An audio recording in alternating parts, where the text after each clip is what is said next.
Lo que les vamos a referir ocurrió en el año 1620. Oaxaca todavía no era de Juárez. El benemérito nacería muchos años después.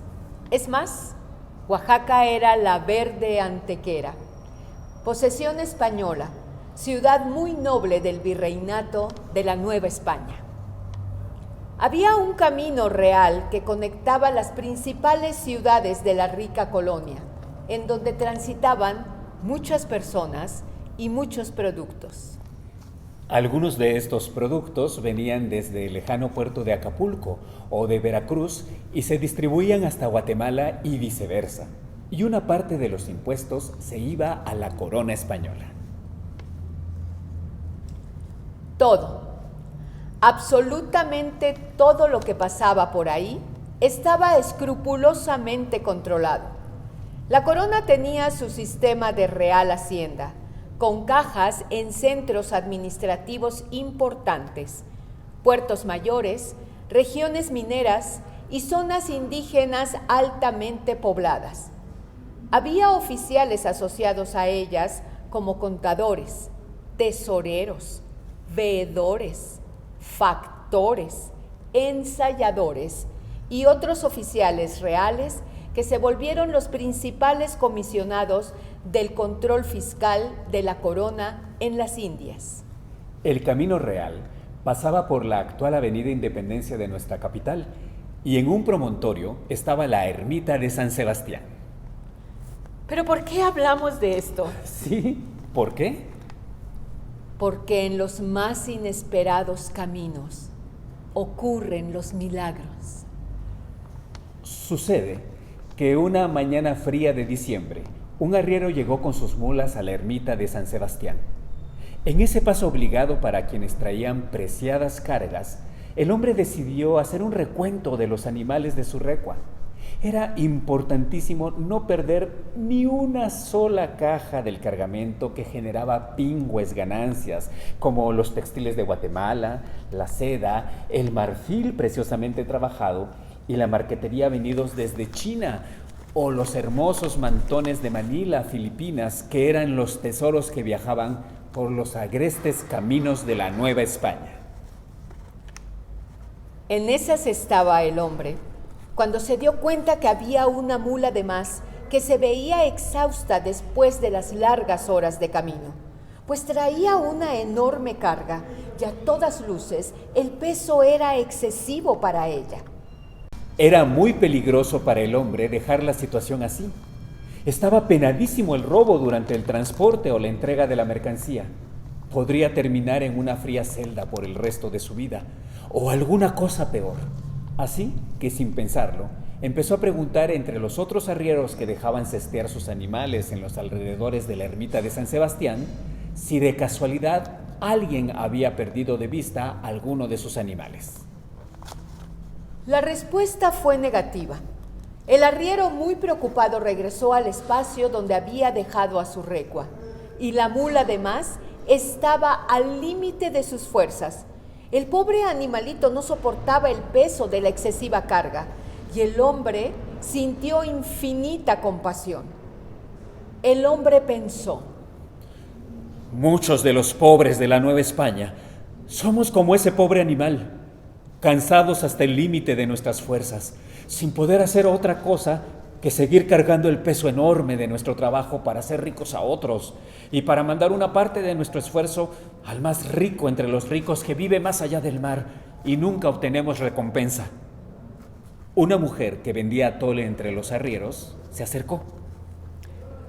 Pero mire cómo se tambalea esa pobre mulita. Si usted no hace algo se va a caer. Mire cómo le tiemblan las patitas. El arriero llamó a otros hombres y entre todos procedieron a ayudarle a la mula a echarse en el suelo para poder descansar. Si pudiera quitarle los amarres de la caja, el animal no estaría tan castigado, dijo otra de las mujeres que estaba por los alrededores y se mostró curiosa con las maniobras que ejecutaban los hombres. El arriero dijo: no se puede hacer eso. Está prohibido tocar la mercancía, desamarrarla, cambiarla de sitio y mucho menos quitar los clavos y sellos de las cajas. La tamalera interrumpió un momento su labor y se unió al grupo. Hay que hacer algo. Si no, ese peso va a aplastar a la mulita. Ya se había hecho una pequeña multitud y se tomó la decisión de avisar a las autoridades para que dieran fe del hecho y lo registraran, pues era un misterio de dónde había salido el cargamento que ponía en peligro la vida de ese ser. Rápido mandaron a un muchito a que avisara en la sede de la autoridad, en el edificio que aún hoy es el Palacio de Gobierno, para que los oficiales llegaran hasta la ermita de San Sebastián para abrir la caja, dar fe de su contenido y mantenerla en custodia en lo que el dueño aparecía, ya que era raro, aunque no imposible, que la mula se hubiera separado de otra recua en algún punto del camino. Llegaron 5 oficiales y cuando la mula se vio liberada de su carga, se levantó unos instantes como gozando de la ligereza de solo sostener su peso.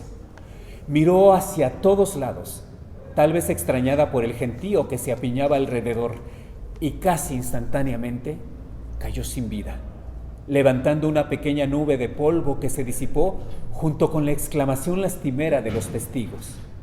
El niño que había ido con el recado hasta el centro de la ciudad abrazó al animalito y dejó escapar unas lágrimas. Caras de aflicción se veían entre la sencilla gente, que ahora era mucho más numerosa que cuando llegó el arriero a la ermita. El principal de entre los oficiales reales hizo una mueca. Estaba apurado y quería finiquitar el asunto, que no terminaría en ese paraje a las orillas de la ciudad de Antequera, pues todavía haría mucho trabajo administrativo. Así que con un gesto duro ordenó: Descarguen de inmediato la caja. Pónganla en el suelo para proceder a desenclavar los tablones. Sonaron martillos retirando grandes clavos de hierro fundido. Se escuchaba la forzada respiración de los hombres, el cuchicheo de la gente curiosa. Al fondo, el ladrido de un perro. Cada persona oía por dentro el batir de su propio corazón. Cuando el ruido de pesadas tablas se intensificó y cayeron al suelo, se oían voces. ¿Qué tendrá? ¿Especias del oriente? Telas lujosas, muebles preciosos. Vainilla, chocolate, perfumes. Serán doblones de oro, algún tesoro de contrabando. De pronto, todo fue silencio. La claridad del día, que parecía ponerse más diáfano, tomó una atmósfera de irrealidad, de magia. En la caja recién abierta se dejaba ver la imagen de Cristo en ascensión. Se escuchó una exclamación. Un ambiente de asombro y de fe se dejaba sentir y traía como imán a más personas que pasaban por los alrededores de la ermita y que al ver el prodigio se persignaban. Lucía, una humilde mujer que siempre acudía a la ermita de San Sebastián para vender atole a los viandantes, creyó ver algo más y se adelantó entre la pequeña multitud que estaba atenta al extraordinario hecho. Con el corazón alborozado, exclamó: ¡Ahí! ¡Ahí! ¡Una preciosa mano! Uno de los funcionarios removió con cuidado algunos paños primorosos que guardaban unas manos finas en actitud de oración, y al deslizarlas a la parte inferior, emergió como un prodigio un rostro bellísimo, finamente tallado, de la Virgen María, y un letrero que decía: La Virgen al pie de la cruz. Es nuestra Santísima Madre. Este es un día feliz. Gracias. Gracias por escoger Antequera como tu casa. Y todos se arrodillaron ante la imagen. La Virgen fue colocada al interior de la ermita de San Sebastián para su adoración.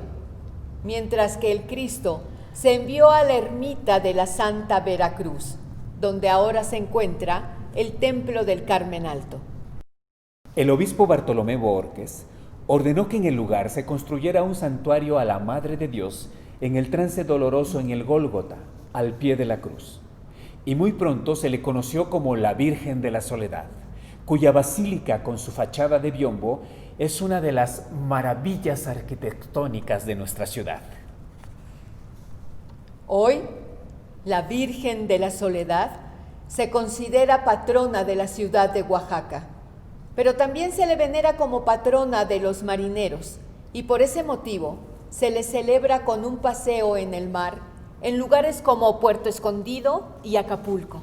Su calenda, que recorre todos los barrios de la ciudad capital, se lleva a cabo el 16 de diciembre con el júbilo de las chinas oaxaqueñas, los gigantes o monos de calenda, las marmotas y las delegaciones de varios pueblos que vienen con fe hasta la portentosa basílica levantada en su honor. El 18 de diciembre se recuerda en el corazón popular la llegada de la Virgen de la Soledad a esta entrañable tierra, que además de ser motor de la fe profunda del pueblo oaxaqueño, ha sido inspiración de la obra de diversos artistas. Recordemos cómo la honra el poeta José Muñoz Cota en su carta de amor por Oaxaca. Con pétalos de un sueño tallaron tu rostro, nacida en la espiga de la luz. Virgen de la Soledad, amiga mía, lágrima plegada del dolor del ala. Aquí estás, tan armónicamente angustiada, con el perfume del dolor acariciándonos. Tu soledad azul encendida, como una estrella que se detiene para verse llorar. Todo acerca de ti retoña. Soledad florida.